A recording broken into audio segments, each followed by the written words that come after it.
Daniel, really excited to have you back on the show as an update from where we were at, a while back where you were starting and building your company Landbase, and talk us through a little bit more about where you're going with your new round of funding. And just for the listeners that don't know, Landbase is an AI powered lead generation platform that solves a lot of problems.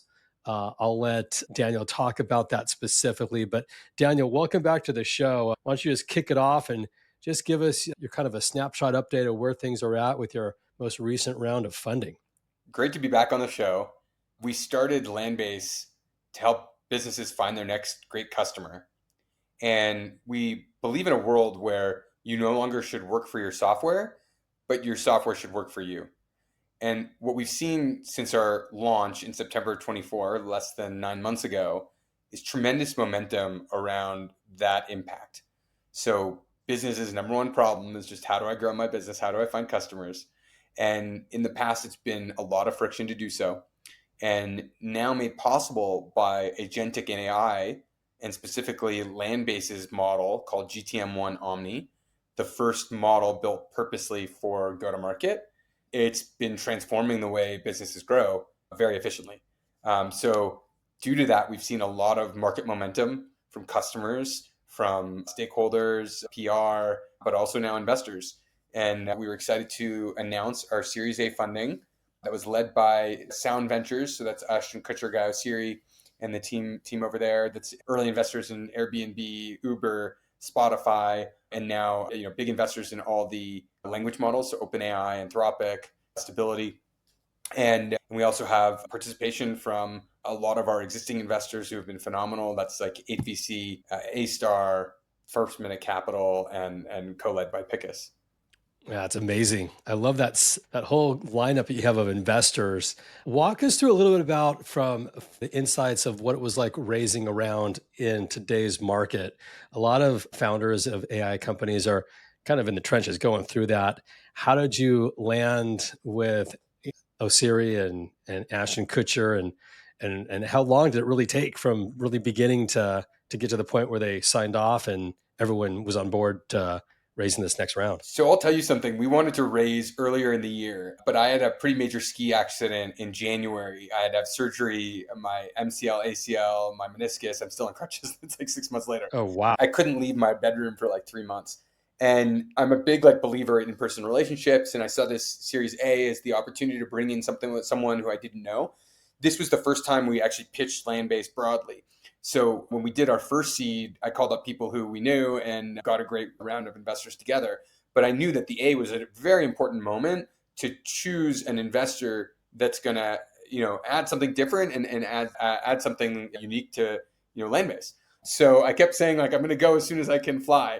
And my PT and my doctors are saying you can't do this, you can't leave.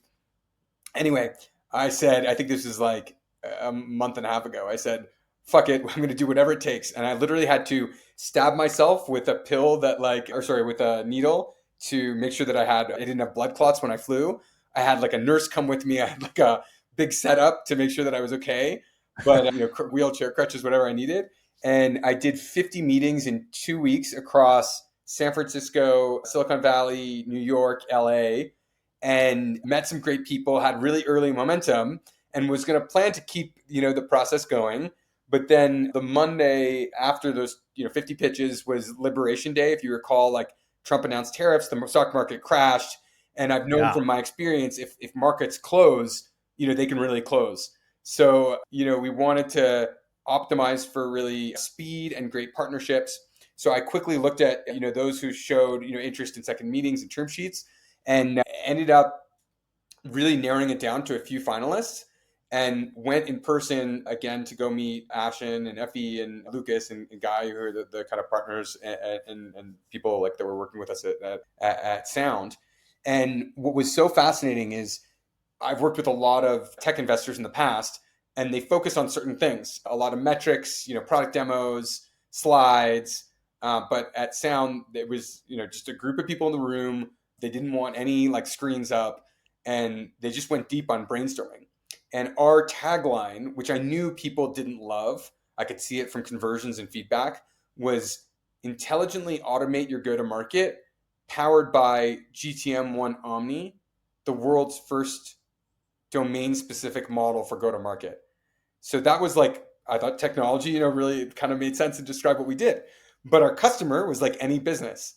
So they went through this brainstorm of saying, look, how can we simplify this so everyone understands? And honestly, I tried this before. I was like, we could say generate leads that convert, but that's maybe over promising. Or we could say the fastest way to launch campaigns, but then it's not obvious what the campaigns are. So there were in my head, like all these people telling me your messaging is off and no one had a solution. And Ashton just out of nowhere, he's like, what about find your next customer? And it was just like, wow. Like it immediately clicked. And I'm like, why didn't I think of that earlier? It was so funny. And then, from there, he was just like, you know what this does? Like this whole Landbase thing is it's like, there's this experience where you like shut down your laptop on a Friday and you just hear that sound of the laptop going away and you feel like this, or you like close your office door and you put the sign gone fishing because you're going away and you just like are, checking out. And like all these software tools, they require you to be addicted to it. They require you to be like, working on the screen 24/7, always on. But what Landbase provides for is a world where your software no longer works for you, it works for your software. So you should do like a commercial that's just this feeling of where like everyone calms down because Landbase is working for you more of what you love. And I was like, there you go. There's the value add or differentiation that I haven't had in the past in investors. It was Wow. Yeah, you never know what's going to come out of a brainstorming session and whose idea it's going to be that works. That's really cool. So you don't have investors only putting money into the company, but they're bringing value, which could be marketing or introductions or whatnot. That's really cool. So you had raised prior to this, was it 12.5? exactly. Yep. And then this is your 30 million Series A, right? Okay, cool. Walk us through what's changed since we last spoke to where Landbase is today. Because I look at your website today, it looks really great. It looks fresh. And for the listeners that might not have listened to the first episode, if you're a company out there that is looking to generate leads and to maximize your campaigns and to execute on your sales model, whatever it is, to generate new opportunities, like what is it that you're bringing to market today that's going to help them, whether it's reduce their spend on campaigns or improve their conversion of go to market and getting new clients? Like, how does your AI platform help them today? So we help businesses find their next customer, and we do that by being the fastest way to launch sales and marketing campaigns. So you can come to Landbase, and all we need is who you sell to and your URL. And our models do a lot behind the scenes. We go to your website, we go to your competitors' websites, we go to our database, and we put together the best fit of your potential customers that you can target. And then we also come up with a sequence in which you can target them. What we launched new last week in conjunction with our Series A is a Vibe AI experience, is what I call it, where you can, in natural language, tell us who you want to sell to, and then we'll come up with that list right away for free. You can see it. There's a lot more secret sauce behind it, and in our paid editions, there's a lot more that we can do. LinkedIn, inbound, outbound, a lot of different things. But what was kind of game changing since we spoke last is we took all the power of our models and our technology and we put it in an experience that's front and center on our homepage where you can just tell us what you want. And what we saw is that there's like vibe coding companies, Lovable, Cursor, Bolt, that are some of the fastest growing companies of all time. And it's because they've democratized coding and engineering for non-coders or made it, 10 times more efficient for a engineer to code. And that's super powerful. And what we notice is that there's like a look and feel for these vibe coding companies. And that actually doesn't exist in other categories. And my belief is that the next generation of decacorns are going to be vibe AI companies that have a secret sauce in either the agentic AI models that they have or they own their own data moats that are going to be able to really differentiate, just like the vibe coding companies did. So Landbase is pioneering this experience for go-to-market, Vibe GTM, we're calling it. And all you have to do is tell us a few things in a prompt, and we'll instantly populate a list of companies and customers you can go after. We give you like a full perspective of intelligence, why they're a good fit, how you target them, what message you want to write. And what we found on launch is there's always like interesting launch stories. So even though we had overwhelming interest, you always learn a ton.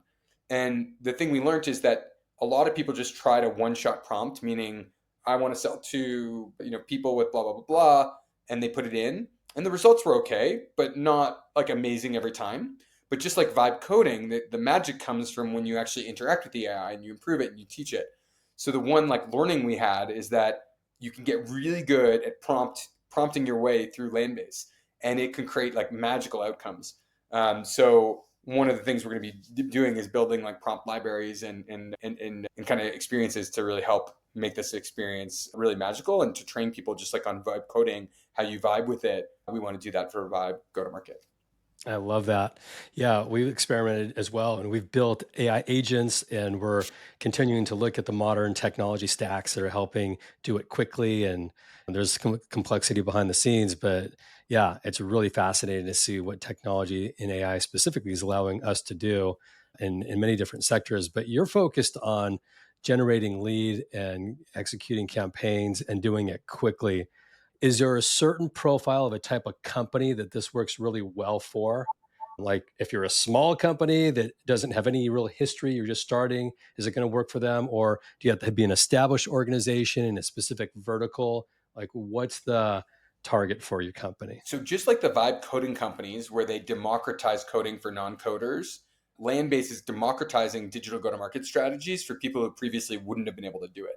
At my last company, AppDirect, we spent at least $1 million on a software stack to enable this. And then we had a ton of people across product marketing, sales enablement, RevOps, SDRs, AEs, all to execute this type of experience. What Landbase has done is offered this experience for free for anyone. So whether you're an insurance broker, a fleet management company owner, whether you're a seller at a big company, you can come to Landbase and instantly vibe with it to find your ideal next customer and to understand the best messages you can send and execute those campaigns always on in this experience.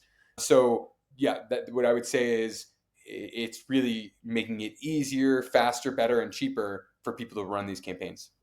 That's great. Wow, that's exciting because I was thinking about this being like a specific type of company that had, visibility in the market. Companies already knew who they were. They had brand recognition, and you only had to be you had to be at a certain level to actually use the platform. But it sounds like the cuffs are off, and anyone can use it, which is great. Yeah, the last time we spoke, we had just trained our model, GTM1 Omni. And one of the interesting intelligence pieces is we actually did this massive analysis because we had 200 million contacts, 22 million businesses, 40 million campaigns. And we were able to understand what's the secret sauce of a campaign.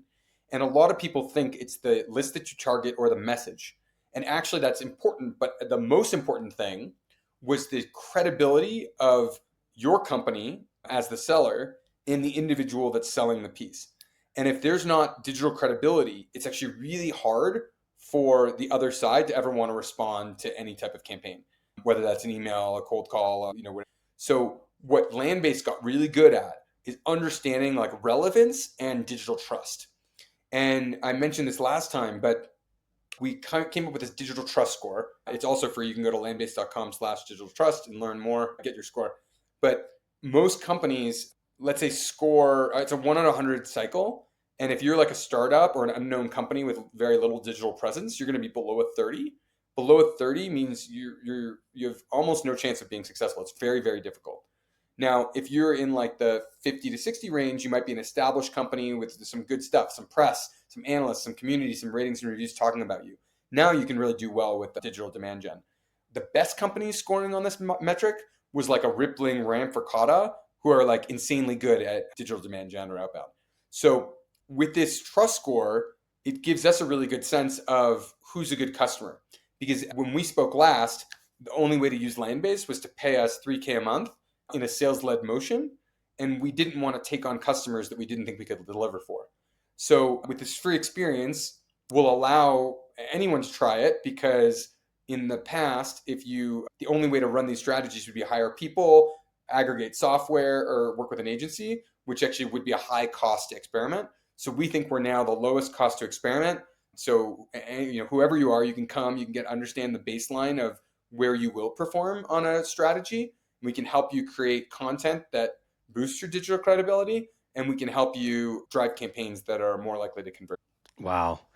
Well, I'm definitely going to try it. That sounds really cool. In our last call, you predicted intense competition in the AI sales space. Now that you've been in the market longer, how has that played out and what surprised you so far in the competing crowded field in sales? So I think we are in a point where the market is rationalizing.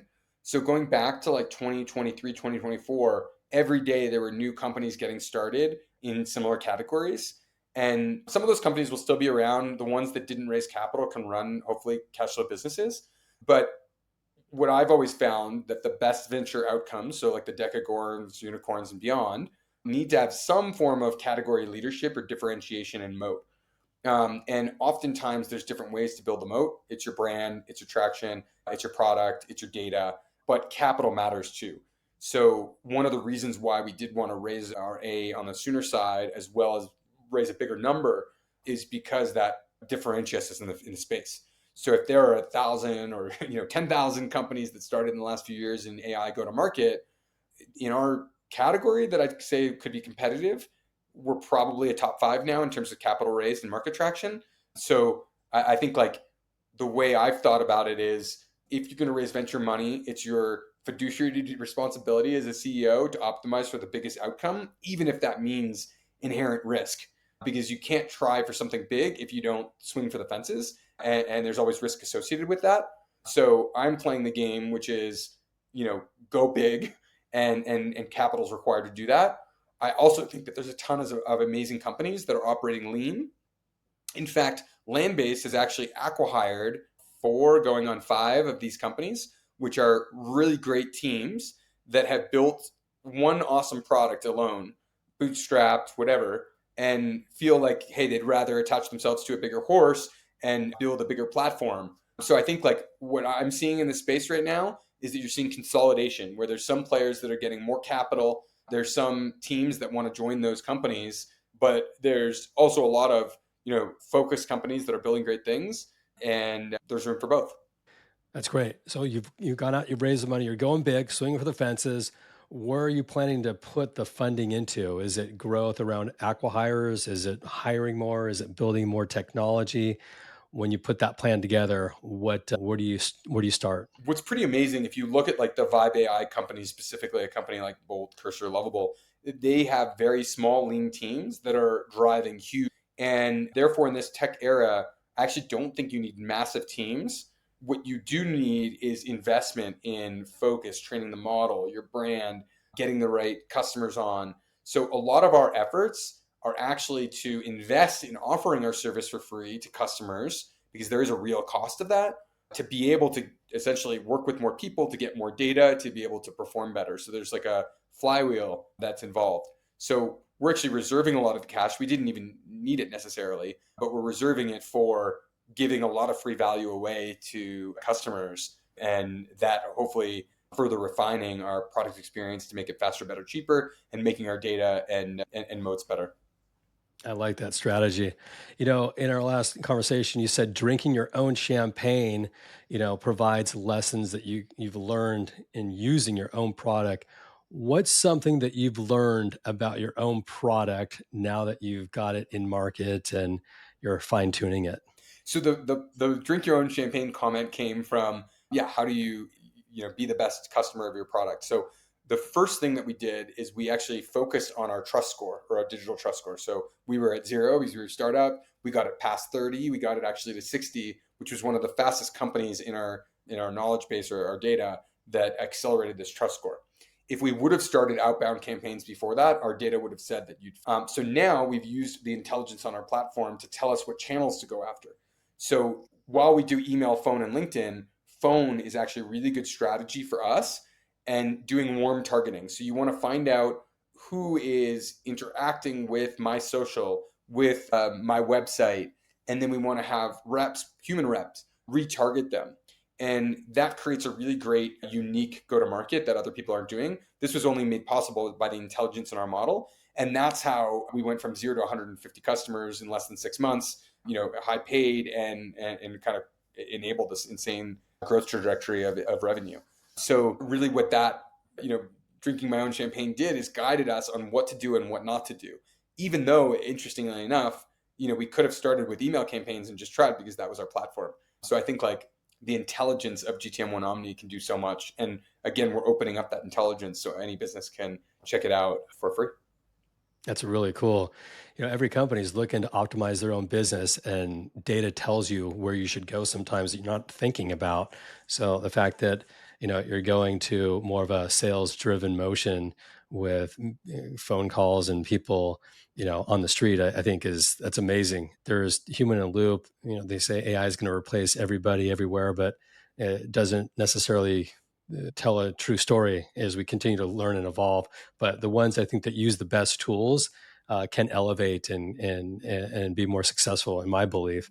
With the $30 million now in the bank, what's the next major milestone for Landbase? Are you expanding beyond lead generation and going deeper into perfecting what you've built? So yeah, the key piece now is really getting more users on the platform and expanding across channels. So we started with email, LinkedIn, phone, and now we're going beyond outbound strategies to inbound. So things like helping you write social post, landing page, LinkedIn content. And really the intent is to just keep delivering for our customers an experience that they can vibe with, that they can interact with, to scale to things that they previously wouldn't have been able to do. Yeah, really cool.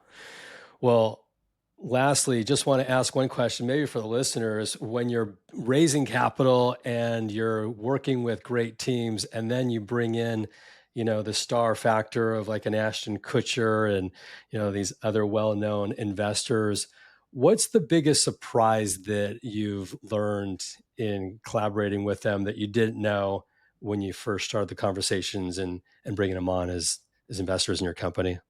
I think the most interesting thing about working with people, especially high profile people, because in my past I've worked with many governments. So I had Justin Trudeau, the Prime Minister of Canada, at our office. I spoke to the Prime Minister of Portugal. So all these like high profile things is like they're all people, and if you go behind the curtain and have a one on one conversation, they're going to give you great insights and be really helpful. So I think all my investors have contributed throughout the years, have their own kind of secret sauce or magic way to contribute. You talked about how people can help through intros or through recruiting. So I think what I love is just if you're looking for great people who can help, that can just only make your company and your mission grow faster. Yeah, really cool. Well, Daniel, thanks so much for coming back on. Super excited to see where you go. I think there's a ton of companies we can make introductions for you as well. So we'll do what we can here on the show. And if anyone wants to find Landbase, landbase.com. Yeah, exactly. Just go to landbase.com, start vibing. All right. Start vibing. Thanks so much for joining, Daniel. And thanks for the listeners for listening. I'm your host, Jake Aaron Villarreal, signing off for now, but can't wait to catch up with you all on the next episode. Until then, Daniel, the world, take care. If you like what we're doing, don't forget to subscribe. Leave a review on Apple Podcasts or wherever you listen. And follow us on YouTube, where we go behind the scenes to learn what it takes to be a startup founder.